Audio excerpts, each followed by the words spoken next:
লক্ষ্যে পোতাজিয়া ইউনিয়ন যুবদল আয়োজিত আজকের কর্মী সভার সম্মানিত সভাপতি শাহজাদপুর উপজেলা যুবদলের আহ্বায়ক মিজানুর রহমান মিন্টু, আরও মঞ্চে উপস্থিত আছেন শাহজাদপুর উপজেলা যুবদলের সদস্য সচিব আব্দুল্লাহ মাহমুদ ভাই, যুগ্ম আহ্বায়ক জাহিদুল ইসলাম জাহিদ ভাই, যুগ্ম আহ্বায়ক আরিফ প্রামাণিক, জিয়াউল হক সোহেল, রায়হান মণ্ডল ও মঞ্চের সামনে উপবিষ্ট পোতাজিয়া ইউনিয়ন যুবদলের নেতৃবৃন্দ সবাইকে জানাই আমার প্রাণপ্রিয় সংগঠন বাংলাদেশ জাতীয়তাবাদী যুবদলের পক্ষ থেকে সালাম, আসসালামু আলাইকুম।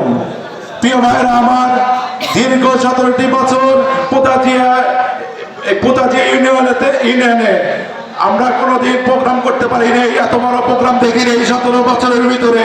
আমরা চাই আগামীতে মহিত ভাইকে সাথে করে দিয়ে আরো বড় প্রোগ্রাম করতে এই পোতাজিয়া ইউনিয়নে। আপনারা সেরকম সবাই একতাবদ্ধ হয়ে থাকবেন।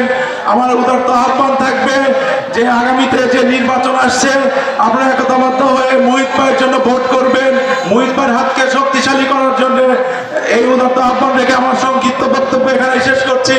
বাংলাদেশ জিন্দাবাদ, শহীদ জিয়া অমর হোক, দেশনেত্রী বেগম খালেদা জিয়া জিন্দাবাদ, তারুণ্য রাঙ্গা তারেক রহমান জিন্দাবাদ, ডক্টর মহিত ভাই জিন্দাবাদ। সবাইকে ধন্যবাদ।